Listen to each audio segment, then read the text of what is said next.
First, before we get started with announcements, I want to say a few things. Very important. If you guys are watching this on YouTube or listening to this on Spotify or iTunes, it is imperative that you hit that subscribe button. And if on YouTube, hit the little bell as well. That way you can get a notification if we're doing an episode or anything else of that sort. So please do that. Secondly, announcement. Really, the only announcement we have is the event that we are actually going to be talking about today, which is Field Trip. It is in Jefferson, Iowa, about an hour. I want to say, what? Is it like northeast? It's an hour somewhere in some direction of Des Moines. Pretty centrally located. Like I said, we're gonna be talking about it all in the episode, but that is gonna be on Friday and Saturday of next weekend, or this coming weekend, I guess, for when the episode drops. August 14th and 15th, I believe. Yep. So, look forward to that. Otherwise, in case you guys don't know, we're posting episodes every Monday at noon. That's probably going to be how it's going to be for a little bit here. And without further ado, here's the episode. All right, shall we get started? Yeah, let's do it. Cool. Hello, everybody. You're watching /listening to the McAllister Hours. As always, I'm your host, Cole McAllister, and we are joined today by the two creators, essentially, of the upcoming field trip that I've been babbling about for about a month and a half here. Very huge event that I'm looking forward to. Both returning guests, Blythe and Seth Leopold. I would like to start off by giving a huge shout out to our community leader, Patrick Blinn. Dude, you're doing a fantastic job. Keep it up. Keep it up.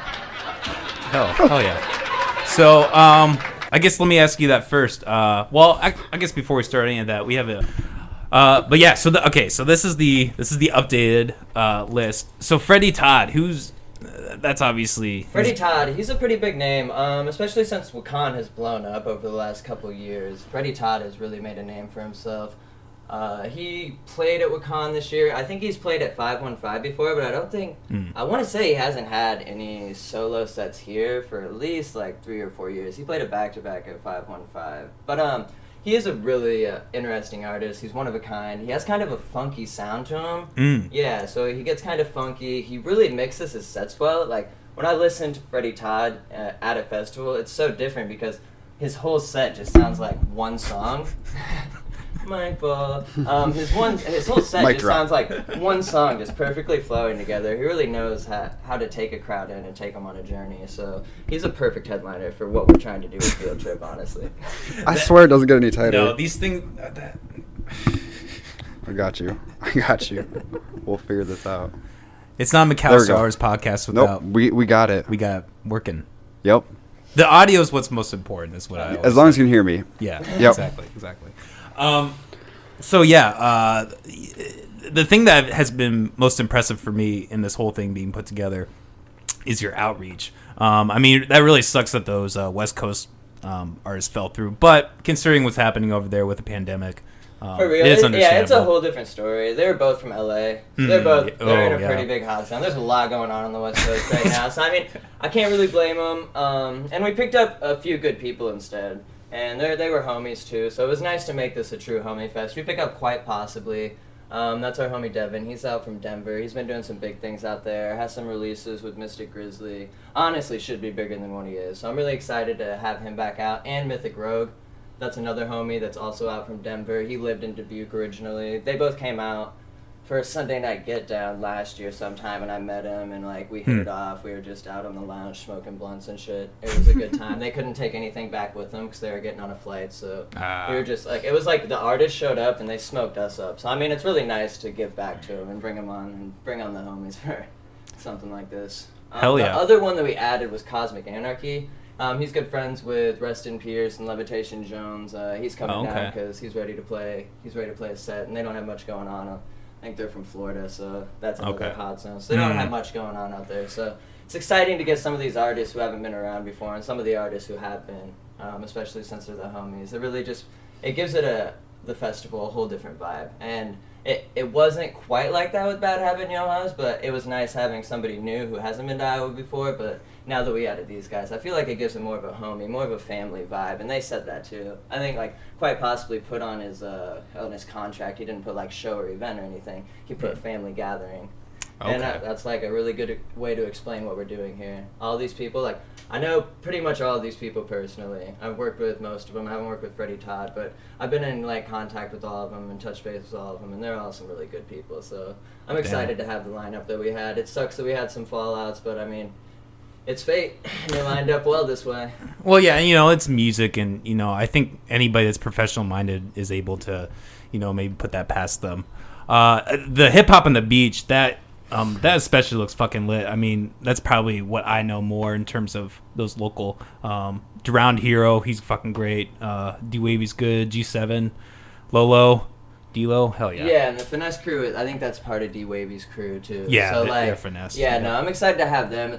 All these people are kind of low-key. Not Dewan, he lives in Oski. He goes to William Penn down there, so it's nice to bring somebody from the 641. I pretty much let Lauren curate this whole thing. Young Honey's another one who's from Atumwa. And so we got like some 641 guys, and most of these guys are also the homies too. We didn't like reach out to anybody who's like a staple name in the Des Moines hip-hop community, but we reached out to those who have been working with us, who have been working with Lolo, and have been working to like grow our side of what we're doing in the hip-hop scene. And we really wanted to give back to them, and I think that this is a really good group. And we're doing something kind of different with the hip-hop on the beach too. We're not going to have each of them perform. Seth's going to play like a 2-hour set. It's going from 12 to noon, it's going from noon to 2 to kick off the day. And Seth's going to be playing like a 2-hour set where he's going to mix in some hip hop, some trap drops, and then we're going to mix in their music. They're going to perform 2 to 3 songs. We're going to go back to him mixing, and Seth's been wanting to do that for a while. Yeah. So we're really looking forward to the hip hop on the beach. It was one of my favorite things to put together. Creates more of a vibe. You can sit there for 2 hours and enjoy like a 2-hour show rather than like segment of hip hop, segment of hip hop, segment of hip hop. So I'm excited for it. We haven't done many things like this. Yeah, that's awesome. Well, and we were kind of talking about that the last time you were here. Kind of having like you just described, having things more mixed, having people come on and off. I think that's a way better blend, especially for an event like this that's outside. People are camping. It's not really a hip hop event, so we needed to do something where people aren't gonna just be like, well, because it is mostly EDM, and our artists know that, our hip hop artists know that, but they also have some unique sounds, and these people know how to play a crowd. Like I've seen a lot of these guys perform, and they're some of my favorite performers that come around. So it's gonna be exciting, and I'm really looking forward to the hip hop on the beach. And it's on a beach. Yeah. It doesn't get better than that. It's on like an old gravel pit that they put like a $15,000 sand lot on. Damn. And yeah, it's beautiful, pristine, clear water with a beautiful sand beach. It's middle of nowhere. Wow, that's it's gonna be super fun. It's gonna be scenic the whole time. I'm really looking forward to the moments. Right. We get 4 hours on the beach each day. Yeah, well, yeah, because you guys, there's gonna be a few sets after the hip hop on the beach Saturday, and then Friday we're kicking it off. We're open gates at 10 a.m. on Friday, and then we're kicking it off with like it's a house music party. So we got a house beach party too, and that'll be fun. I think that'll bring some nice tropical vibes. Damn. So we're gonna get into this later, but I guess like with the beach specifically, how do you guys plan on? Because you guys, the thing I've been really impressed with this is you guys are taking a lot of precautions with the COVID, requiring masks. I think that's good. How are you gonna do that with the beach? Is it gonna be the same? I'm assuming it's gonna be the same guidelines, or how are you guys gonna try to? Yeah, I mean, obviously I don't think people are going to want their masks in the water, but I also don't think that a lot of people are out in the water just, like, hugging all up close to each other. That's they're within speaking distance. There's a lot of room, clear water. I do expect some boundaries in the water, but I do think that's probably the most lenient place. We were even having a meeting the other night how sincere we mean to take the mask policy everywhere on land all the time. That's good. Yeah, and we have a few different people who are going to be doing operations. We have some volunteers that they're going to be helping us with a little bit, like getting camping set up during the day, but at night, like their job is going to be to walk around and make sure that people are wearing their masks. If there's groups of people around and like those groups of people know each other, they're not wearing their masks, we still want to go talk to them. We want to make sure that everybody around them is like okay with them not. Like we just want to make sure that everybody's consented, like in that group, but we really want to take this seriously because there's been some, I think the Ozarks had a video come out last week where they're just throwing a fucking banger down there on the beach. Nobody's wearing a mask. They got like digital screens, dude. Borges is playing some 2016 dubstep. I'm like, who the fuck is even throwing this? Oh, I was like, this is trashy as fuck, honestly. Or the Chainsmokers one in Chicago, which was supposed to be a drive-in event. Everybody showed up without masks. I did hear about that one, actually. Yeah, they all got out of their cars and they were like, fuck this. And they Chainsmokers definitely got a lot of heat for that too. But those guys have always been kind of like boundary pushers. And like, they love a party, that's for sure. Yeah, it's kind of the ironic thing this year, you know. A lot of people who are really kind of anti-society and pushing the limits, even those people have been like, I'm going to mask up, you know, which is good, but it's just kind of, it's interesting how that's changed in this. So you were talking before we started, this all started back for you in 2017, which I found very interesting. Why don't you get into the history of all this? So, yeah, I got up today. I woke up from a long night. I got up today, and I got on my phone. One of my first memories that popped up was from 3 years ago today, and it was talking about how I finally organized the first field trip. I got it together. It was originally called 421 Fest. It was going to be at a private lake property at my homie JJ's, and we were going to have people like on a second-story deck and then have like the speakers below and playing out, which we ended up changing venues for that a couple different times. But yeah, we started in 2017. I booked Cairo Lex Banco for that one. They were like the first people I ever booked, so that was really cool, and I shared that connection with them. I wish I could have made it out for this one, but like things didn't line up or pan out with COVID and stuff. Yeah. So yeah, it was originally supposed to be called 421 Fest because it was on April 21st. I'm so glad we didn't do that, dude. There's so many people with numbers. Like, no offense, like, if you have numbers as your name, but like, I don't know, I like to be a little different. So I'm glad that we did not go with 421 Fest because it was a little blatant and dumb. But we ended up having to move the lake property because his mom was not about it. We walked through and she was like, I don't know if we can do that, which we really didn't have parking either. So we were kind of just like going with the flow. Like at this point, we're faking it till we make it. She points us to another venue in Linville, Sully, like somewhere in that area, which is like it's between here and Iowa City, more towards Des Moines. So it would have been a nice spot, but I was working with another promoter on it, and he was so adamant about having it a 420 party. And I'm like from down in that area, so I was like, I don't know if we should do that. Yeah. But he was like, we'll sell tickets. We do it. I get a call on New Year's when I'm at Decadence about that venue, and they're like, hey, we sent you your check back. Or no, they didn't even call me. My mom called me. She was like, hey, your check for the venue in Linville just got sent back. I was like, I don't think you have a venue anymore. I'm at like New Year's. I'm like, what the fuck, dude? There's just like, I had like people that barely knew me from high school that were just like, yeah, they're not about your 420 party, blah, blah, blah. Yeah, like, that's in Eastern Iowa. Yeah, for real. And I knew it, and I was like, all right, we're going to take that off. We're going to go search for another venue. So then I went to this venue in Sigourney, which is way closer to where I'm from. It's like 15 minutes.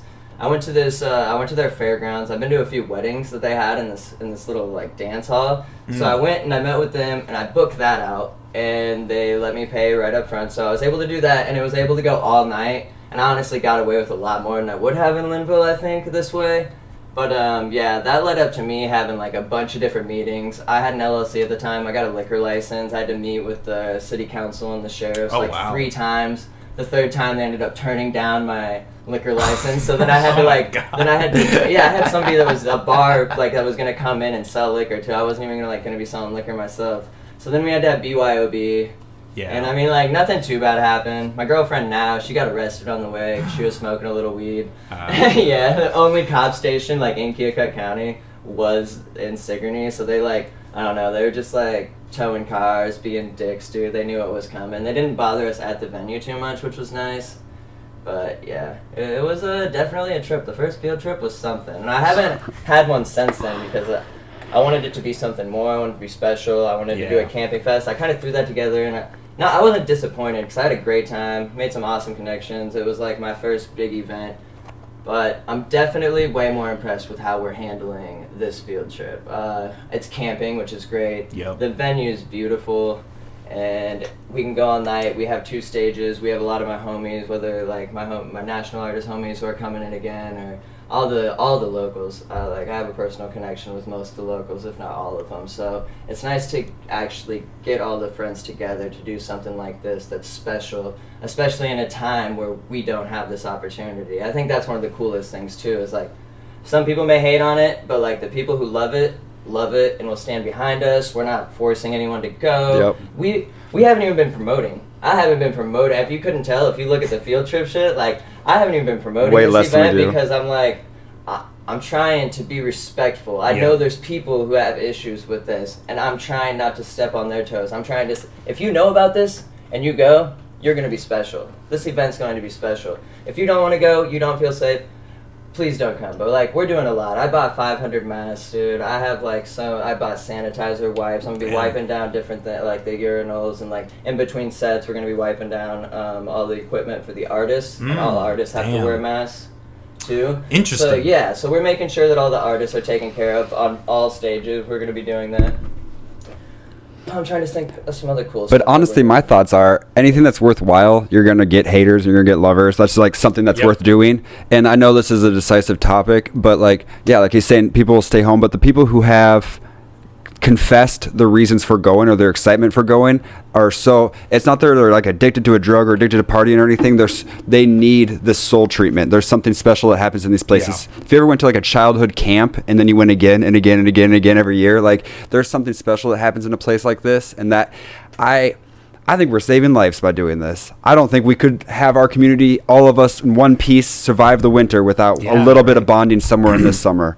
So even if there is a little flack, which I hope there isn't, I hope we have some kind of outward understanding between the flack and us. But if there is, it's worth it for what I've heard people confess inside themselves for feelings and stuff of that nature. Yeah, and, not to dive into this too much, but there is something to be said, through COVID, we have definitely been missing out on some social aspect. And, obviously, you guys are going to be taking precautions, but there is something still there socially that everybody's striving for. I think they'll be able to do it. People, like, you feel the energy. We went and played the Summer Bash event. Oh, man, dude. It was something. But, like, to start off, dude, it was so great to be around a crowd. We didn't go in the crowd. Nobody was wearing masks and shit. Like, this event was crazy. We hid behind the stage. Yeah, we hid behind the stage. The entire time. It was crazy. We had an EDM night there. So it was my boy C-Dubs, and then Snag played, too. It was nuts. Yeah, dude. We brought some subs down there. Oh my God, was it wild? Nobody from around here, nobody in our scene showed up. It was all people from like Northwest Iowa who were just like, hey, there's is this what EDM is? Yeah, it's just like, I like EDM. We've been to 515 Alive, but dude, there was a fucking energy, dude. I felt it was wild. I was tingling, dude. My friend Connor was on stage. It was just great to see all those people.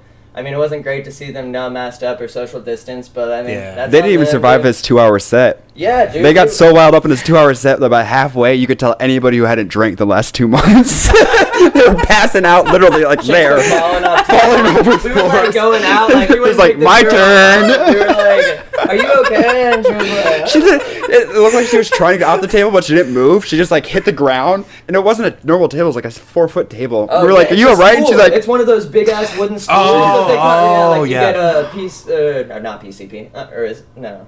The like that PVC pipe. PVC, not PCP. PVC pipe. Close. Oh man, you can tell I had a long night. Have you been smoking PCP? No. Not recently. Actually, I've never seen PCP to this day, which is kind of surprising, but maybe one day, who knows. One day in high school I did. That was it. Or as in like in adulthood, I've never seen it in real life. Like, it was just that one time. You don't really, it's not really that popular of a drug, I feel like. You don't really hear about people fucking with it.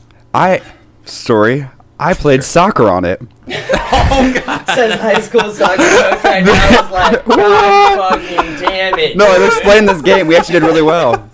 Yeah, no, it was... Yeah. Long story. Oh, man. Yeah, those are the days. Dive in another time. Yep. Save that for later on.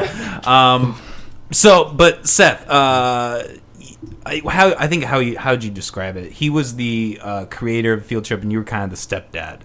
Yep. Was that kind of, stepdad works? I'll take that. Okay. So, what's been your role in this? Just support, help. Austin does a lot of this on his own. Like, I don't want to be a promoter. I think it's one of the hardest. Like, I've been in a lot of different fields of work. Promoting is a hard job to keep your soul intact and to do in an efficient efficient like way. There's a lot of ways to lose your balance. He's one of the best promoters I've ever seen. So yeah, we full-heartedly support him, me and my wife and our company. And honestly, we're in it for the experience. I really enjoy doing this stuff. There's nothing else happening. We want to do stuff that is happening. You know what I mean? So it's like a natural nature just to like support in any way we can. Yeah, no, it's great having both him and JC. They are great step parents to what we have created. Because this is a whole new event now. I like that. Yeah. This is a whole new event now, and JC brings everything that Stutterbox does to life. Like these flyers. Like her creativeness is holy shit. Was crazy. We had a first flyer. Okay. We had. Sorry, I don't mean to interrupt. So I wanted to ask you about that. So JC, your wife did this? All of the artwork, all custom. She sat in there and made each of those lines. Chose every color. Nothing was from any generated site. This is all custom work. Yeah, damn. I've had a lot of artists tell me that like, wow, we really like this flyer, and then I had one be like, art is fine. I was like, oh man, I was trying to get a reply out of him for like a whole week, dude. And I was like, hey, I'm gonna release the flyer without the art's name on it. We can add it later. He sends back, art is fine, no punctuation or anything. I was like, good. We built this fort. I won't go into any more details. I was like, Jesus, dude. I was like, he's just jealous. Yeah, that's what we tell JC now. Though every time the art's good, we're just art is fine. She really likes it. Oh yeah, she hates it. She's a words person. That's what she works for. She'll work for free forever if you just tell her how much you love what she's doing. That crushes her. That's fine. Yeah, no. No, really, they should like. I want to jump back in on what they've kind of done. Seth, they make me a little more comfortable. Like JC brings it to life. Seth really helps me. He goes to meetings with me, and he's able to give a look. Because sometimes not everybody's like, oh man, let's give all their trust to the dreaded guy. But the other time it's flipped the other way. We've been some places they're like, I don't want to talk to that asshole Seth ever again, and I just bail. It's like Austin's got this. Peace, dude. Like I have no ego in it. Collab really well together. Yep. Good cop, bad cop. And that's a lot of how we see things too. Is we've had such wide different experiences, and I've been trained in like both marketing, sales, media messaging, political messaging. I've been trained in like grassroots organizing. So like all of these skills have come. I've been utilizing them DJing, but they also come in handy with what we do. So yeah, just the difference of perspectives. You know what I mean? And I think that's part of what's the most special about what we're trying to build is we actually have a team of like 8-9 people we could pull in that are all of this level. They could sit at the table with us and work on all these projects together. Field Trip was like a huge start to that. Honestly, our first meeting with Field Trip, we sat down with one of our good friends, and he was unfortunately... Sorry, go ahead. No, you're good. He was unfortunately not able to help us because he had another event planned that ended up getting canceled. So that was a bummer. But he sat us down, and he gave me our first description on how to handle a festival. Like, he gave me everything that I needed. Festival 101 half-hour edition. I needed to who I needed to get a hold of, what positions I need, and it really helped me start branching out and, like, taking my friends, because I do a lot of this myself. Mostly everything that Stutterbox to this point has been, like, JC does artwork, and then, like, I fucking nail out all promotion. I do every page. I get a hold of the artists. I contact the managers. I get the hotels. I do, like, everything myself. So it's been nice to be able to, like, branch out and give different jobs to people that I trust and hopefully grow from this. I'm hoping that this is a pretty successful event, and I'm hoping that it shows a lot of people who are on our team what can happen, because we are changing a culture right now. When I first got into it, like through and through, my first events have always been like weird experimental dubstep. I went to Suboctave in 2017, which was like my main inspiration. All my Stutterbox events, Field Trip included, have all been artists that were pulled off there who I haven't seen around. So Suboctave was a huge inspiration. I have it tatted on me right there, the bird logo. Oh damn! Yeah, so like it was, and it was supposed to happen this summer too. I'm pretty bummed. I was like Stutterbox was on the promotion team. But yeah, we'll dive into that later. It was a huge inspiration. I loved a lot of the artists, and I wanted to bring them around home, and there wasn't anybody really doing it. And then it's so crazy to see how it went from like hard dubstep. Everybody was DJing heavy rhythm or house music, and you still have people who do that, and like it's all still popular, which is great.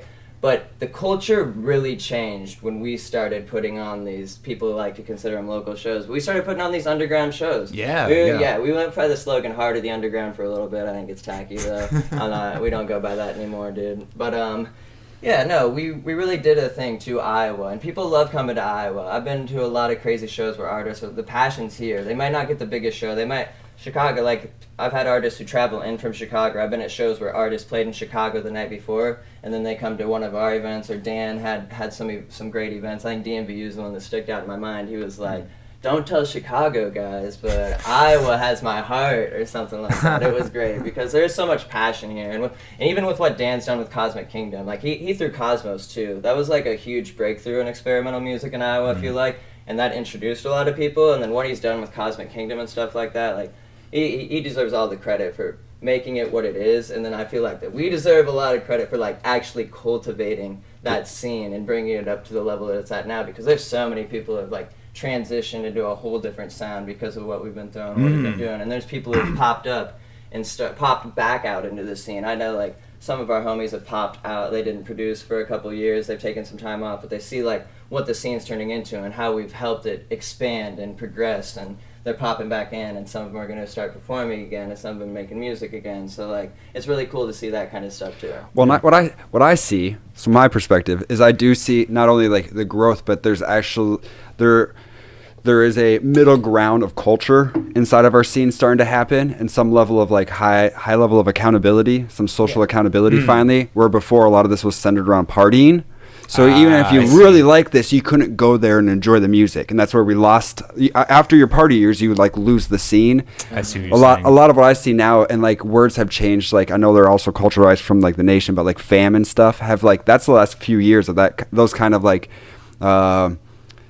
Wookieer terms have started to like arise. Wookiee, heady, like that. Yep. That hippie and shit. with that energy, a lot of Stutterboxes came through, and has like a lot. I mean, we still. Every event we talk about, should we name this? We went with an experience category for a while, where we're like, we focus on like not making it a party and how you can make most at the bars and making sure we get a good deal with the bartender, that we get 10% of sales. Like that's not what we're worried about. We're trying to find dancers. We're making sure we get the best deal on the stage and the lighting and the light show. And like, we're like trying to work how this is all going to work all night. Like just a different focus. And that's created like a culture zone that I see inside of, which is an immense value. And he's right. Yeah, I didn't even touch on that, but like the culture that you see around like these grassroots festivals like Suboctave, you see like different flow performers. You see people coming and like coming together in a certain way. You have the sound system culture. We always try, like we have Hennessy's coming. We were going to get Functions, but like we said, he wasn't able to make it because he was scheduled for another bid. So we have the Hennessy's coming. We have Allegro Audio coming. That's a custom-made sound system. We've got somebody who traveled around with that pyramid stage. I don't know if you ever went to 515, but there was a pyramid stage that traveled around. He went to a bunch of festivals, and he did lights on that. So we have him coming in from Illinois to light both stages. So we've got a good group of people coming together, and it's great to finally use these connections that we've made at these different festivals and bring it together for our own and do something really special for the community, I think. Well, you can definitely. It shows that this is years of preparation. So I'm really excited. And kind of touching upon what you just said, I've always said Des Moines has the potential to have that new culture, that new vibe, that movement that you guys. It needs a home. Exactly. So if there's any millionaires or billionaires out there listening, like our culture needs a place to play. Like not the bar scene, not downtown, not somebody else. For real. You throw the money down, you get the venue, dude. We'll run it for you. If there was a place with like a juice bar and some sound, like high-end sound quality like sound culture speakers, that it would the people would fiend for that. We would have people from everywhere flock in. Black Box did to Denver. I mean, Denver had like Beta and stuff like that. The Black Box really made Denver the heart of deep dubstep and like bringing in that UK dub and really just becoming maybe after the skate park, the city will invest in it. For real. We can build the world's biggest deep dub center. I think Des Moines growing too. Yeah. Which is the greatest thing. Everything's growing around it. Hey, Molly, you want to look that up? How fast Des Moines is growing? It's up there. You gotta think West is expanding, Ankeny kind of expanding. Last I heard, Waukee was one of the fastest in the nation. Waukee's I've heard that about Ankeny. Ankeny too. Yep. My mom just moved into a new house in the Ankeny. fastest That doesn't growing major Midwest metro area. Grew 1.6 in 2018. It's a 1.5%, dude. I bet that's a lot of fucking people. Yeah. Every 100 people another one added. That would add up. Well, 1.5. I want to meet that half person. Well, kind of talking about LA earlier too. With all this stuff with the pandemic, so many people are moving out of those places. Oh, yeah. People are getting the hell out of New York. People just living on top of each other, like for years, and just like, oh man, yeah. It's gonna be crazy watching how everybody acts after COVID. I think, dude. Yeah. Like, I hope masks are a thing. If you're feeling sick, you should wear a fucking mask. Yeah. Like, I agree with that. So. Or stay home for a minute. Yeah, for real. It's the cold. Yeah. Well, this event will definitely be like a first good test. I feel like I haven't really heard of too many other events. There's been in a couple, general. like Microdub happened, which they had to pick. We're really trying, we're really going to try to enforce the mask thing. We're really going to be pushing towards that. We have a team hired on to be pushing towards that because we don't want to be like the Ozarks. We don't want to have like a picture where nobody's wearing masks. It might happen, and but we're going to do everything that we can. We're giving out. I bought 500 masks, dude. And wear something cool. Wear a pashmina, across your We might face, do, or like one of those have, cool shirts that come up. That say like funny slogans for people not wearing masks. Don't be a mask hole. Don't be a mask hole. Well, you kind of described it, but like I guess get into like how you plan like enforcing the COVID and like words, nice words, true, honest, direct conversation. Yeah. Look them in the eyes and say, "Hey, can you wear a mask for all of our sakes, please?" Mm-hmm. You know what I mean? That's about all you can do, and that's kind of the peer pressure kind of peer pressure. Yeah. And Positive peer pressure. There's a lot of people in our community who have been saying that they're gonna do their part too. So we're gonna have a team plus everybody else who's working with us. The leaders will set an example, and that matters most too. I mean, when you see a DJ not wearing one, asking people to come up close to the stage, that's an example. You know what I mean? Like we're all gonna have our own on. All the DJs, every stage is gonna have their own on. It's gonna be the culture. It's gonna be what's happening.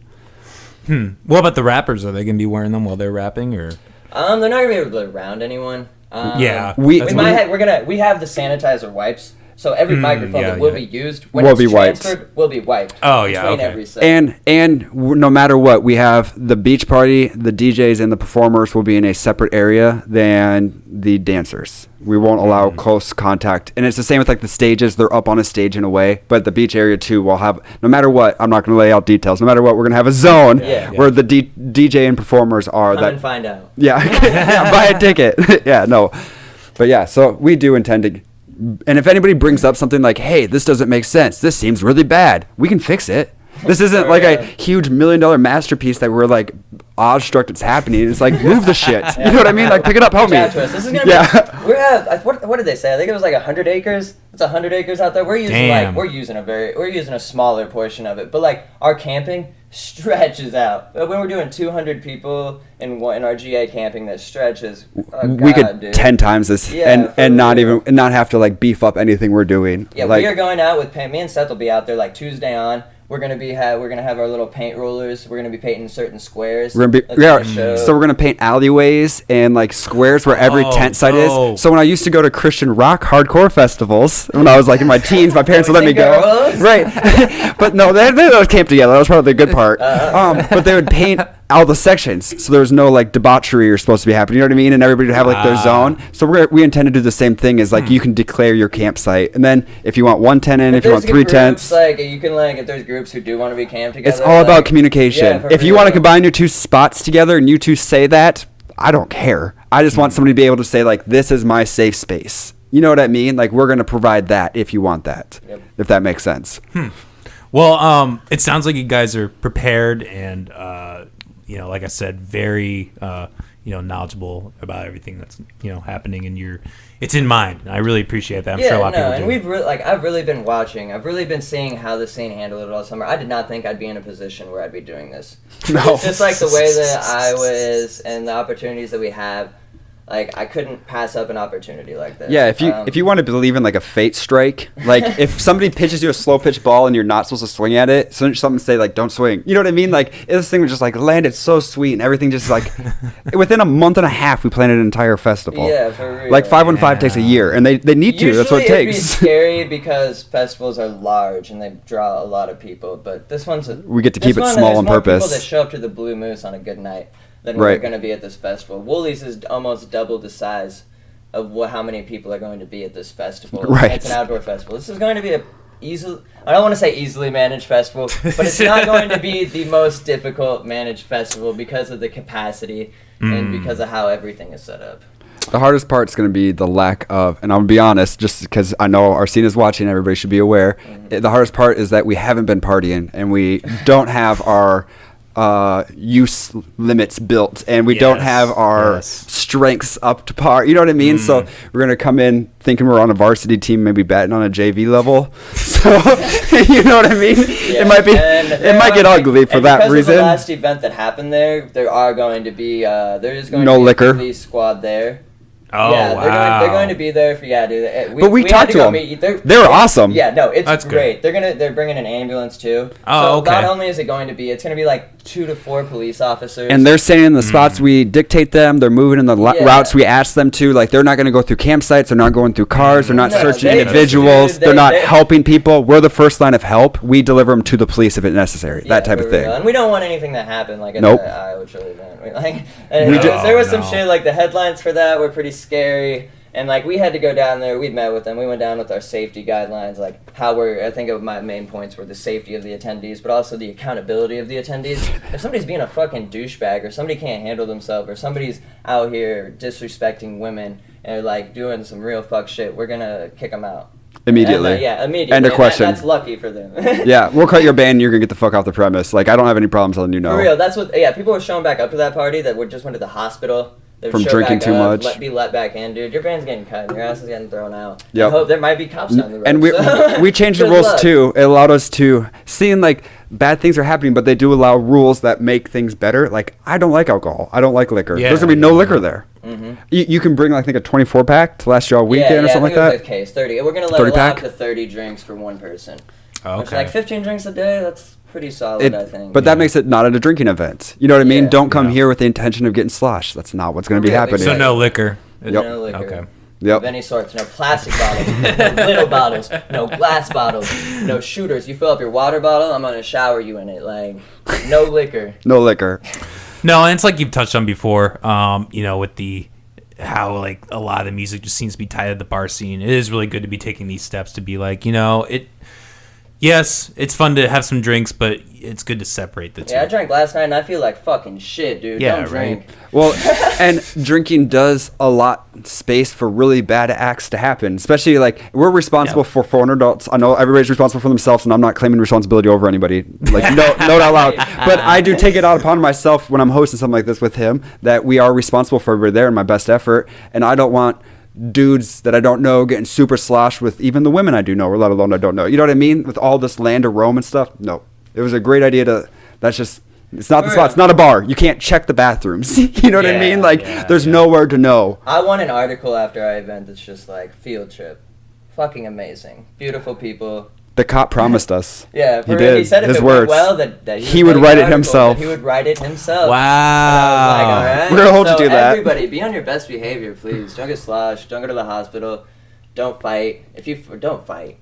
No. Don't do anything. We're trying represent us like you would represent yourself, or even better than you would represent yourself, please. Because like I appreciate everybody. Who's coming. I know it's gonna be a fan fest. I'll know most of the people who are showing up to this event. So I just like ask that people be on their best behavior, because I want this event to be something special. I want it to be like Suboctave was for me. It's our only summer event. Yeah, for real. Yeah. It's our only summer event. One chance, dude. Don't fuck it up, dude. Yeah, no, I think it's gonna be super enjoyable. I'm really not worried one bit. My heart feels so much excitement. That's what I feel. It's been nice getting to this week, 'cause now it's no turning back point. And we get to do something. We get to like physically go out there and like this needs mode. This week we're gonna. Oh yeah, there's been some people asking about the schedule. This week we're gonna release the schedule. This week we're gonna release the map. We're gonna release that lineup that they just saw with the artist switches.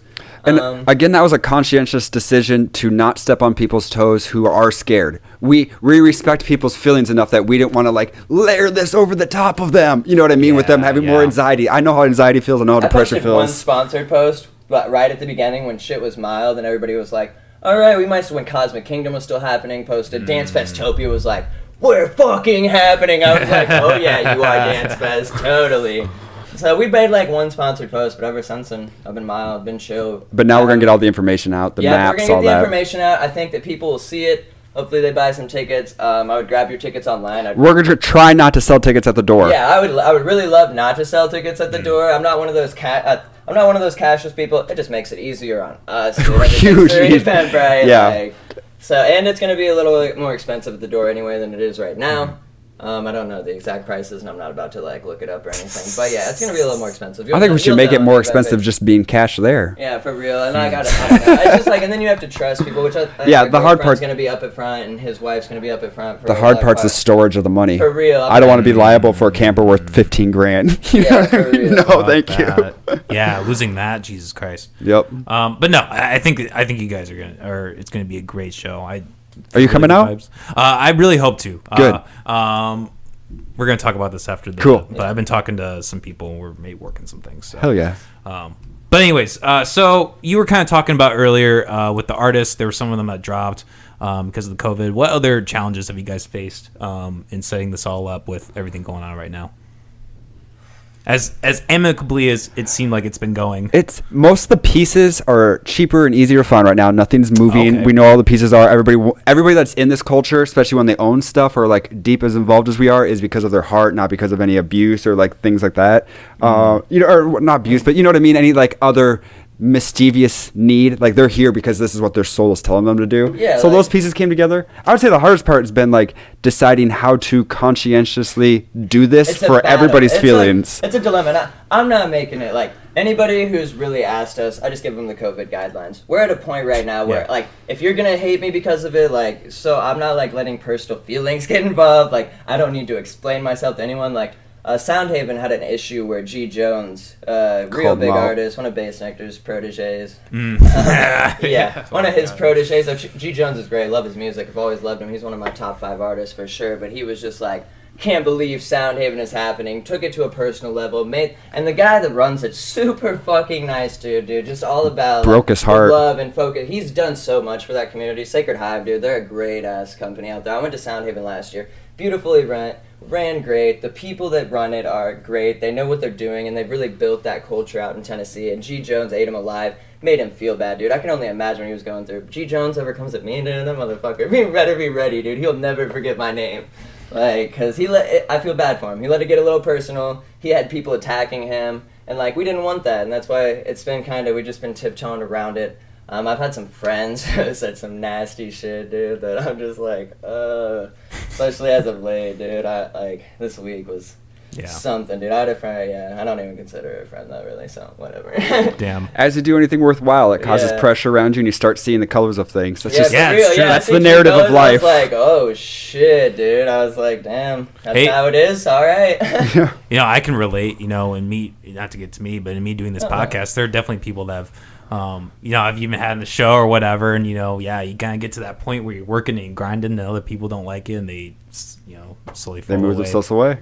Yep. But it's good. It's a good thing to do, and you guys are obviously headed in a good direction. So, well, I'm thinking we could probably take a break here pretty soon. But before we do that, I noticed that. I felt bad for you. I'm like, no, it's good, dude. I'm out here, Ship without a sail. sail. You notice me moving, or like, just like, I'm doing some shit last night, guys. Bear with us. But this has been fun, though. I've had a good time. We'll get you 3 glasses. Yeah, but just lugging left and right, taking piss breaks, dude. And I'll have to pause again. But I guess, is there anything else that you guys, that's really brimming you guys want to talk about in terms of field trip, or before we take a break? I just want to, before the break, remind everyone again, wear your fucking mask. Bring your own mask. We're going to have 500 masks, and we're going to give one out to each person, but, like, bring your own mask, because we're going to be on your shit. So be ready for that, and just be respectful of the people around you. That was, like, the only thing weighing on my mind. I'll probably even say it a couple more times throughout the video, because it is super important, and we really want to put an ease at people's minds. So we are doing the best. We are going to be doing the best that we can. We're not, like, trying to slide by and be like, the, like, masks are required, blah, blah, blah, and then not enforce it, because it's just not what kind of person I am. Try to stick to my word, and I'm really trying to take what I've seen, like, other people complain about and their biggest issues, and really try to help our festival and put in rules that help progress it to a different level and a different standard. And that's how we sold it to the artists too. We didn't sell it to the artists that COVID would be over. Yeah. Like when we threw the event, we booked you a month ago. I was like, some artists who told me that, I was like, hey guys, just so you know, that's not what I sold you. I'm not going to, like, that's a bullshit excuse. I was like, I get where you're coming from. It's all good. But, like, I wasn't going to take that, because that's not what we sold them. We're really doing our best to put in these regulations that are going to help prevent the spread of this virus. And it's well above what the state's even doing, so. Yeah, no, like I said, you guys seem to be doing the precautions and you're doing well. So, all right, let's take a really quick break and we'll get back to it. Cool. All right, we are back officially. Hey, Welcome back. Awesome stuff. So we were gonna go over the schedule. So they don't have it officially put out in the We don't graphic. have a pretty graphic for you guys yet, but we did want to do something special for this podcast. We wanted to. That's why we threw the updated lineup on here, and we talked about it over break. And I thought it'd be a good idea to kind of lay out the schedule, because I know some people have been asking. Like we said before, we've been laying off the promotion. Everything's going to be the week of. We're going to push a lot of information out this week. Definitely be keeping your eyes on the event page. We'll have some more announcements towards the end of this podcast too that I want to make sure whenever we're done talking. But I want to dive into this because I am super excited about how the lineup turned out. So we have it in a 2-day format right here. You can see Friday, and then you have the main stage, Lake Rodeo, the beach stage, and then it goes Saturday. Then it has the same thing. And then something that's not listed is both nights we're taking the beach stage setup and we're putting it in the woods. And we're having an off-the-top setup. It's going to be the Hole in the Woods, and it's going to be ran by Seth and our friend Jackson. Oh, damn. I think we might even, I don't know. It's not really going to be labeled or anything, but we like to call it like the little rabbit hole in the woods because he's got the House of Leopold, the hole. Jackson has the rabbit hole. So we like to bring both of them. Okay, I just clicked in my brain. Hole. Yep. Yeah, so it's nice to bring both of them on to do something special. And it's dope. There's like this... It's like a plateau little thing that we're going to set up on. It's like 360 kind of stage. Mm-hmm. It's going to be dope. And, and it's just going to be off the top sets. Like, we're going to find people who want to play that night. We're going to try to do something special with it. Awesome. So that's also something that's not on there that is going to be added. So the beach stage is how we're going to kick things off. The gates open at 10, like we said before, 10 a.m. We're going to start letting people in, get set up, and then we're going to start some house music from noon to 5, noon to 5 until the two main stages open. And we got like some good talent on there. Simulacra, he's one of our homies from Illinois. He started DJing sometime last year, and he's really made progress. And it's nice to bring a friend out from that way. Dangus is out of Des Moines. He's been producing some of his own house stuff. Joe P's a staple in Des Moines, that Jammer Squad. Yeah. It's nice to get him on there. Some people dropped out too that made it possible for some of these people to get on, and Joe P's one of them, dude. I felt bad, honestly, when he wasn't on there. He was telling us to have a good time and stuff. He was wishing us well still, even though he didn't make the lineup. So decided to reach out with him and get him on here because he always brings a good vibe, good energy to the event. So it's nice to get those guys on there. And then Mission Control and Elkin are both from Des Moines. And when we dive into the rest of the lineup, honestly, the main stage is filled with some of my favorite DJs and producers. I think from like 6 o'clock on the main stage, everybody's a producer. Damn. C-Dubs doesn't produce yet. He is one of the best DJs in Des Moines, though. There's not a lot of people I'd want to spin in like an opening main stage set too. It's funny, he was supposed to have work off. And or he was supposed to play Saturday, but somewhere along the lines I forgot, and I was like, man, Connor would be a really great way to kick off the main stage of the festival. I was just like, he's just perfect for it. And then he was like, what the fuck, dude? He's like, I only got Saturday off. And then I told him my reasoning, and he was like, all right. And then the next day he was like, I can make it Friday. And I was like, hell yeah. But no, he dons out from one of the Dakotas, I think, somewhere up there. Blucas from Iowa City. He has a release on Wakan with Enzo. That's super dope, and he's just a beautiful producer. So it's exciting to get him on there. Like we said, Mythic Rogue and quite possibly out from Denver. Big City, Spicy Boy group. They're really dope. We were supposed to have them on a show in March. So there's been a few artists that we had shows with. Levitation Jones, Big City. They were both supposed to play shows pre-COVID, and then we had to cancel the shows. Mythic Rogue was on there too. Even the locals on the shows, I'm pretty sure all made it on the lineup. So it was nice to get those guys back on and bring them back out. So that's definitely been an advantage for you guys. It's kind of ironic because although you have to take these precautions and do all these things with COVID.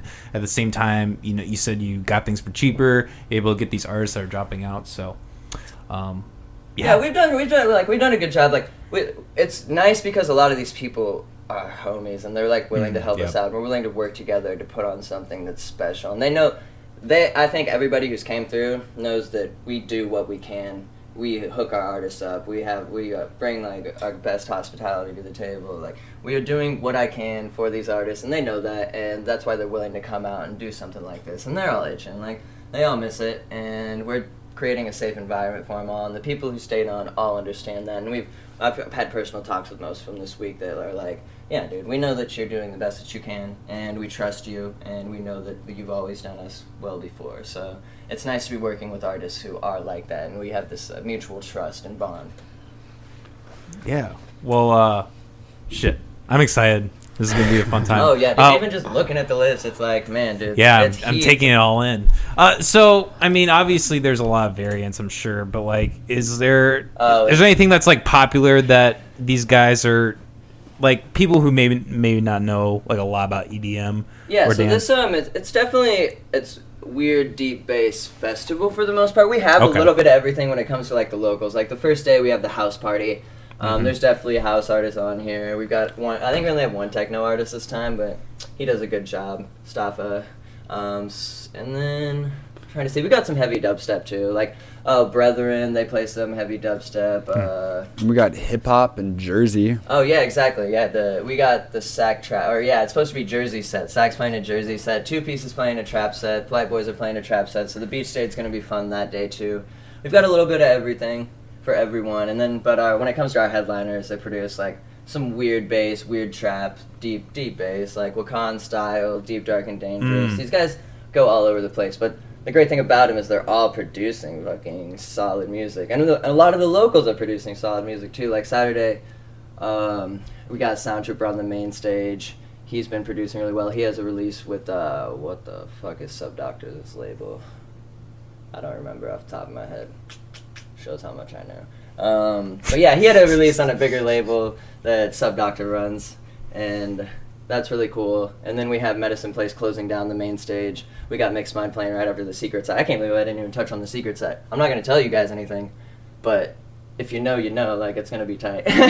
It's going to be super tight. Dope. You guys got a lot of tricks up your sleeve. It's going to be an experience, that's for sure. It's awesome. Really exciting to get, like, the homie Malcolm and Joey, and I think Nick's coming down too, and get those in those prime slots right after the headliners. I've seen so many festivals. One Vibration did that. They did a good job. They put Faya right after Freddie Todd, which Faya's pretty big. He's definitely gained some steam in the last year. But putting him, I really hadn't heard a set from him before, and I was like, man, I hope that he fucks me up as much as Freddie Todd did. And by the end of it, like, Haley has like a 10-minute video where we're just like, what the fuck, dude? Like, my jaws drop. It's like 40 degrees out. I'm like bundled up because, dude, it was like, what was it, May? Like in May, and we went out to it was Southwest Colorado. It was like in the desert. So during the day, we'd wake up, there's like frost on our tents and stuff. Jeez. It was, dude, we battled the environment. One Vibration, if you were there, man, props to you. We fucking made it. Like that. But it was tight, and like, it was cool. I took some things from that, like them putting on their homies in these prime spots and kind of giving them the platform that I want them to have. Cause that's what I've tried to be about Stutterbox. I've always put on the local homies who are producing. I've always put on those who are putting effort in building the scene and like giving back to the scene as well, and like spending lots of time on their craft. So to give these people that I love and trust a good spot, like, it feels nice. Yeah, no, it's good shit. I've said it's great 10 times already, but yeah. But I understand. No, it's awesome. One last thing before we maybe dive off into other territory. What does that Sunrise set mean? We don't really have those picked out either. That's where people play the beautiful stuff. Pretty stuff. Yeah. You guys are going to have like wow. Yeah, we're going to open the main stage back up for 1 hour or until the sun rises. Who knows, maybe 2 hours. But we're going to open up the main stage for some real religious shit in the mornings, especially Sunday.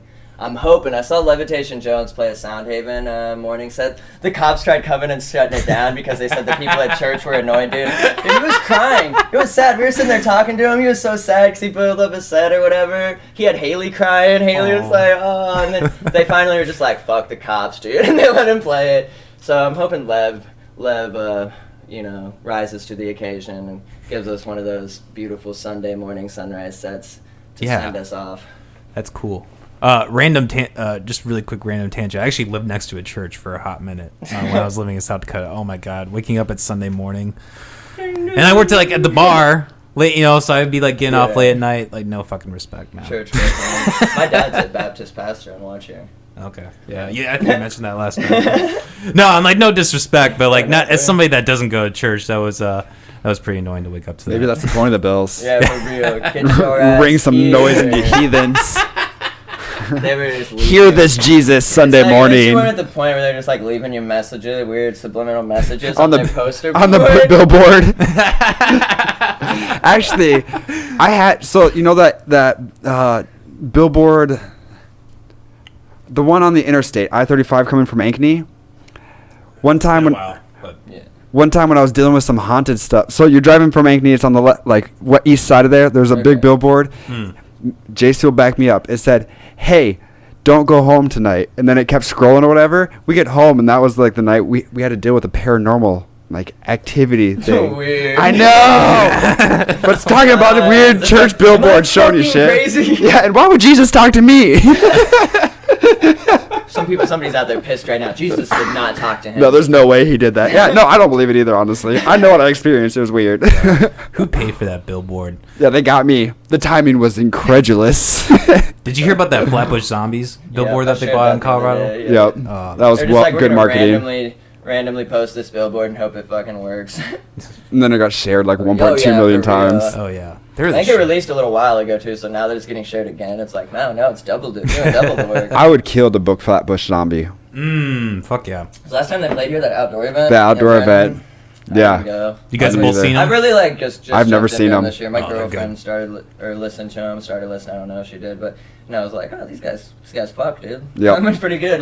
They got some their rap hits. It has substance. Fuck yeah. And they do it in a nice. And they got good production. Oh yeah. Hell yeah. Their vibe is thick. Well, that's Eric the Architect, one of the rappers. He does all the production. Okay. I was watching one of his live streams, Eric the Architect. It was so cool. Honestly, he was just out there. He was just doing work in the lab, listening to music, and I was like, man, this guy. Fuck yeah. Michi Darko, he's probably one of the most underrated rappers of our day and age. He's the really They are they're popular and they've been popping the same level all these years, but I don't know. They're too authentic for mainstream marketing. Yeah. So if you know type of thing. Yeah. Well, the thing that's really cool about them too is they have committed to staying independent. Yeah. They've gotten offers from studios and everything. They're like, no, fuck you. We're gonna keep everything in house. Keep do it all. Yeah. No, if you want to be happy in your life, don't sign to somebody else. Yeah. That's one thing I've seen I and learned. I haven't booked any big rappers, but Flatbush, if you hear this sometime, let's go. I hope if you're listening to this, please. Yeah. I got venue space. Tag them, Yeah. No. Flatbush, we're trying to get them to Des Moines, dude. We'll split venue revenue 50-50. Oh yeah, dude. Let's pack 2,000 people in. Let's do it. Damn. Yeah, the city would support that in a heartbeat. Oh, hell yeah. Mm-hmm. Flatbush goes around here. We'll even podcast with you guys too if you want.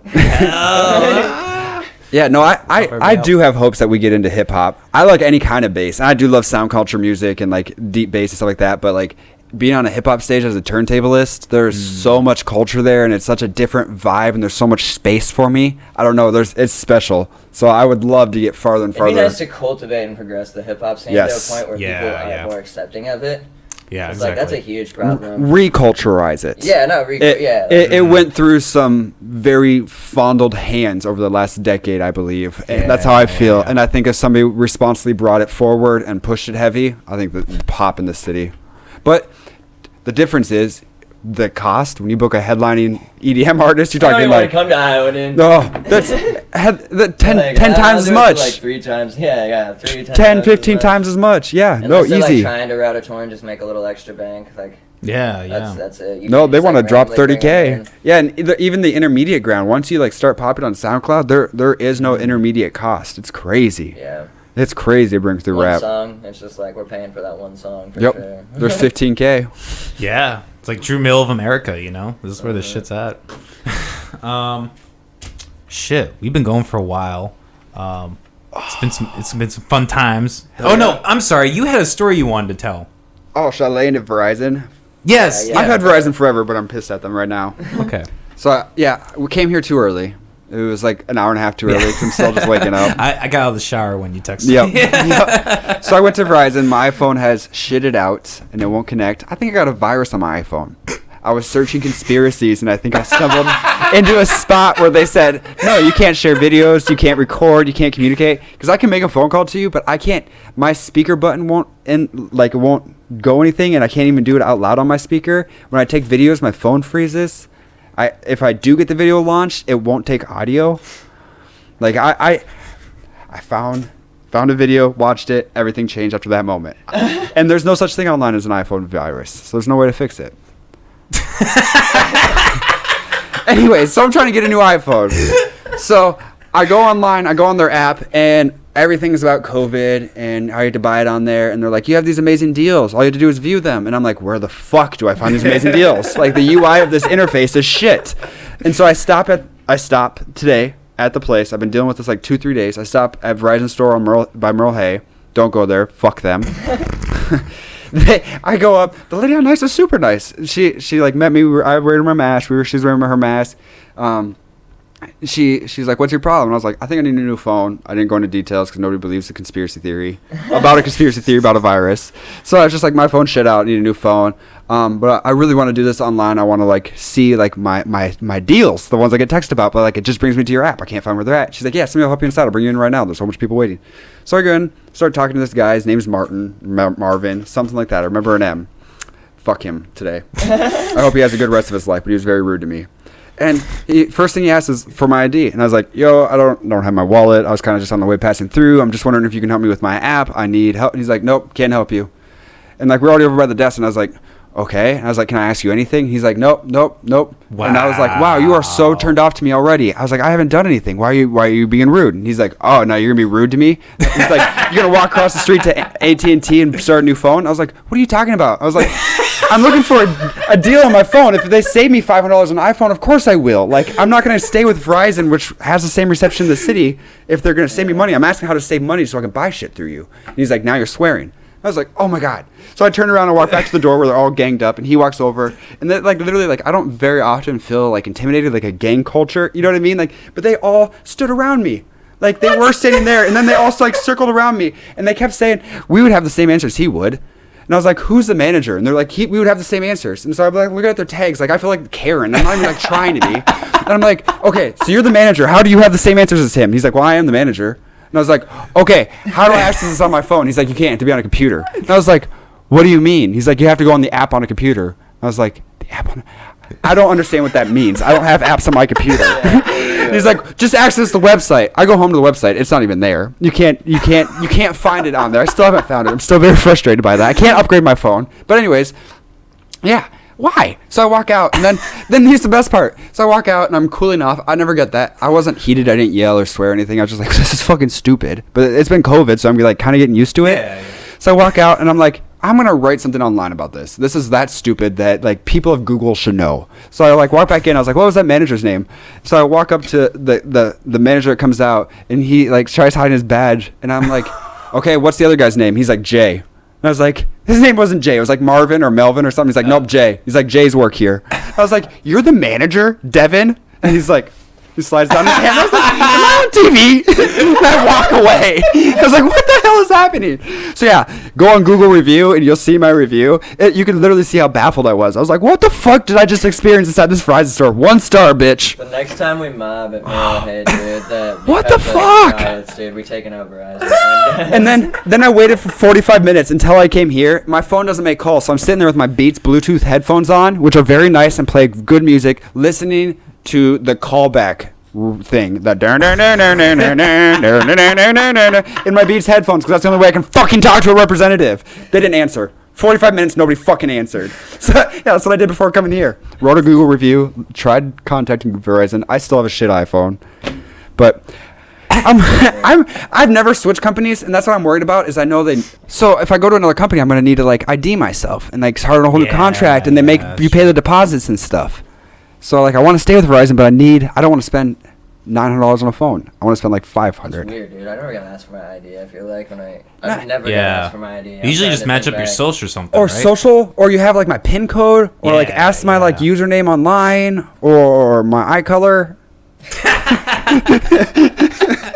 Color contact, man. Yeah, no, I was very confused by that. Thanks for letting me rant. I do feel better about that whole situation. I feel like I laid them properly under the bus between this and Google. I feel justified. No, I mean, fuck that. Fuck Verizon. I've had bad experiences with them too, and it's like that's like you can say that about like anything. Like that's the problem. It's like they're the representative of it. Yeah, right. They're like the phone company. And like, why do you turn off? Like, I'm like looking you in the eyes, like, just answer my question. Like, you don't even. Is it because you found out you couldn't sell me a phone, and you're just like, no more, this kid. Oh, everything's kind of the fucking. They get money out of it. I can't think of the word. Commission. Yeah, commission based. Yeah, and that was my only like answer to that. I don't know. I think COVID just has people acting rude as fuck. Rude as hell everywhere. People gonna start getting bicycle kicked. I need to learn how to bicycle kick first. It's not hard, dude. You just gotta plant step, kick high. That's commitment, though. Yeah. You're going around. I remember right when COVID hit, like, I was at the grocery store and this lady was just, like, literally just throwing fucking groceries. I'm like, dude, you're gonna, like, fucking damage all my shit. Middle-aged people, and especially middle-aged white males, I don't feel for. Like, honestly, it's their fucking problem. They were on that fucking high of a pedestal. But I do see them, like, squirreling around right now, like, trying to squirm out of this. It's incredulous. Like, try driving through Ankeny right now. The only people honking and flipping you off are the middle-aged white males. I don't know why that is. At least they can golf again. Yeah, thank God. Yeah, I noticed how that's one of the first things I opened up, the golf courses. For real, I was driving by today. This is why, this is everybody outside of the EDM scene. The only people that give a fuck about an EDM event being thrown right now is the pretentious EDM people. And I won't say pretentious, but, like, the EDM community who thinks that, like... Because it's not on CNN. It's so focused on that coronavirus is so bad and will kill you. Like, they're just tunneled on that. They think that everybody who does anything is a piece of shit. Those are the only people that care. The people at the bars don't care. The people who are at this Little League tournament that I passed today that was fucking packed don't care. The people that are at the malls don't fucking care. Nobody fucking cares. You guys are the only one who fucking cares. Yeah. That's the part, yeah. And we're like, it's just crazy because we are doing a lot. I don't like to... Online's so much different than real life. But it's just like, take a step back. That's true. Fucking take a look at what's going on around you right now and really do some critical thinking. Like, just really take a step back and just do some fucking critical thinking, because I'm not going to go into it more than that. Yeah. But just, like, there's a lot going on around you, and you shouldn't be focused on tearing other people down because you feel like you care more about the crisis than other people do. Fear is not a virtue. Yeah, fear does not make you, like... You don't get a merit badge for being the most afraid. I'm sorry. It's true. And, like, it has to be within a reasonable limit. But, again, we don't need to explain ourselves. That says nothing. That is my feeling about fear as a whole, not in the COVID. I don't want to get into that argument. No, we don't need to do that. But yeah, I will say, crazy fucking times. All right. But real, it is crazy, and like it's been an act, a balance act, trying to walk this tightrope up throwing this event. But now that I've came to it, and I've gotten love for it, and I've gotten some hate for it, but there's some people who are truly happy, and I know we are doing our part, and I know that other people are going to do their part. I trust people. That's another thing. Some people that are coming at me just don't have trust for anyone. Yeah. They're just like, they literally, somebody was like, oh man, this message said, how you trust people, or how are you going to stop people from sharing food, spoons, and etc. And then she was like, are you gonna wipe down areas? Are you gonna do this? And I was like, most of the stuff you said is listed in the guidelines above. And then those last few things seem like I don't know what I can do. Those are personal. Like, that's your personal. Yep. That's like, don't share a drink. Decision. You're not even supposed to do that on a sports team. You think that I'm just like, yeah, everybody shares. Like, I don't even know people are sharing spoons. Like, that's guess what? Like, so that's your personal. And they're like, you think that everybody can take care of themselves? And I was just like, what the fuck do you want from me? But I'm not a babysitter. Well, but that's my thought. If you really want this problem to get better, everybody needs to focus on themselves. That's what's going to help. It does take responsibility. You got to be responsible. And then they went on to be like, well, people die. I hope you can live with yourself. And I was like, damn, we were kind of friends before. I was like, oh, man. Yeah, some people's true colors have shown through this whole thing, It's interesting. And it's weird because I believe I know how strong media and source information is, and I know how, like, strong these currents are, and, like, I feel like I was trained in the intellect of being able to read that, and I get lost. I'm lost. I don't know why or who or what's moving what pieces, or if this is just naturally occurring. You know what I mean? Like, I feel it too. So I don't blame people for falling to pieces during this. What I don't like is when people know how fucking sure they are. If you think you know right now, if you think you're fucking right, fuck you. You're an asshole. Like, that's where I draw the line. No fucking idea. You have no idea. No fucking idea. Nobody does. Nobody has a fucking clue. I believe everybody will do more than they're asked to. I think that's the American way, and I think anything other than that is a lie and something we want to believe of somebody we don't know. It's the us versus them mentality. I think we as a collective could get through this if we start speaking other than in media sourced. Mm-hmm. Yeah, that's a whole other battle that needs to be tackled, is the media. I think we're doing it. Our generation, who we are, this like organizing like this, making podcasts like this is how we get out from underneath this. This is real. This is how we do it. This is what feel it. They There's do. Like a heat feel. Like there is like there's different news sources. People aren't going to the same shit. The only people that are going to that shit are our parents. Like exactly. Who, have done it their whole lives and just don't know. They don't want to dive into YouTube. They don't want to figure out how to get their news sources. I was talking to a boomer the other day, and they're like, "Well, what am I supposed to do? I can't watch Channel 13 anymore." I was like, that was his excuse to watch Fox. And I was like, you have a computer. Well, yeah. You're like texting on your iPhone. I was like, are you fucking kidding? Facebook is not the alternative source either. No, Facebook is not news. God, no. And it feeds you what you want to see. So that's Yep. It's an algorithm game. It's an echolocation source. You're going to find yourself on there. Yep. Whatever you want to believe, you will find. Yep. Period. Exactly. Yeah. Well, and like that's the problem with YouTube too. It's like like you watch one video and it's like fucking 10 of the same video. Shopping ads lately, I've been doing a lot of online shopping, dude. I looked up just like one of those big ass cushion pillow seats things, and then I was just getting, oh dude, Facebook ads, don't buy shit off Facebook ads. I thought that it was trustworthy. Found out I got my money back already. Like I figured it out in 2 weeks, but I was like, they're actually scamming. I should have looked into this site more. It looked legit. People are making Facebook ads that are scams. One pair of joggers, and I bought like 3 different things. It was $80, but luckily they gave me my money back, and they still sent those.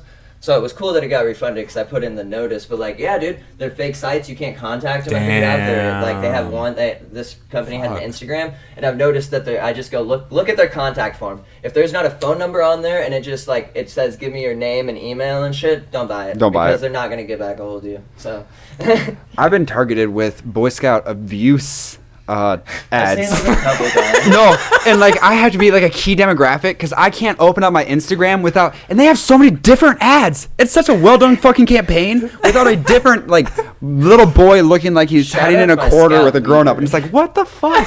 I wasn't ever doing anything. Yeah, no, thank these ads. I left Scouts because of sexist things, but not because of like sexy things, you know what I mean? Yeah. But yeah, no, I don't know how I'm being so heavily targeted for that. I could literally like picture in my mind like 9 different images that I've been shown repetitively in my Facebook and Instagram ads. I was not touched in Boy Scouts. Yep. And I wasn't Catholic. So we're good. Yeah. Took a childhood. Yeah. Crazy world we live in. I hope we can all get through it. I think we will together. Yeah, we are. Mm-hmm. Yeah, we definitely are. And like you said, stuff like this, true information. Yeah, I think it's a good place to end, don't you? Hell yeah. Yeah, I'm down with that. I want to talk just a couple like finishing points. So one thing, due to COVID, that we're really looking out for that. We also have to. We're not going to have water, like shared water. We're not going to have water refill stations. So it would be strongly recommended that everybody brings as much water as they want. We're going to have a lot of water too. And we're going to have, like, part of our team that's also going to be watching for masks is also going to be carrying around water and make sure that everyone's hydrated, because that was another thing that the event that we went to didn't have. And I've seen other events that do have it. And it just works better that way when you have a team. I think we're getting like bright yellow shirts for them, or like our field trip shirts. We're going to print some of those so they'll be easy to see. But bring your own water. We're going to have food trucks there. There is going to be a vegan option. It's going to be taco, so it's going to be something around that nature. Then the other one's a barbecue truck, and they have some really good barbecue pulled pork breakfast pizza. They're really good. Oh, they're going to be open all night. But like, if you're not into that, if you're not either into tacos, Mexican food, or you're not into that, I would highly suggest bringing your own food. There's going to be water for sale. Like we said, we're going to be walking around making sure that everybody has a source of water, but like, please bring your own water. We really have to watch out for this stuff because we can't share with you like we normally could, and like you can't. I don't know. It's just one of those. There's things no safe way to do that. So we're not gonna do that. We're not gonna have a hose. We're not gonna have a spigot. Like we're not gonna have something that people are touching all the time. We looked at multiple options. There's just no comfortable way to do that. Go to Casey's and buy a 12-pack and bring it with you. Yeah. 24-pack. Yeah. Buy 5 fucking case at least. Like case per person, dude. Yep. You got it. So if you're going to this thing, be smart. Yeah, for real. We gotta stay hydrated. Don't show up with no water or food. Yeah, Sometimes the simplest stuff needs to be stated. Real, like honestly, people would show up without shit, and then we had to watch and take care of them, which I'll do. I will do that if that happens, because it is bound to happen. But we just don't want everybody fucking doing it, thinking that we're gonna have football. Because there's been some festivals, and like there's a lot of grassroots festivals that don't have a water source, and that's fine. Just make sure that you're prepared to. And when there is a water source, it usually sucks to try to get water at anyways. So Yeah, just a general guideline of festivals is bring your own water. Yeah. Yeah, that's true. Yeah. You don't want to be like doing stuff that's sharing. Or waiting 2 hours to get water. That's what I always feel like when I have to get water. It just takes forever. Fest, dude. Yeah. Well, so just quick tangent. You said that what was the temperature? It was like mid-80s? Mid-80s. Yeah. 60s at night. Oh, nice. So Yeah. heat might not be too much of an issue, but Thank still God. definitely. Yeah. Yeah, exactly. But still be smart. For real.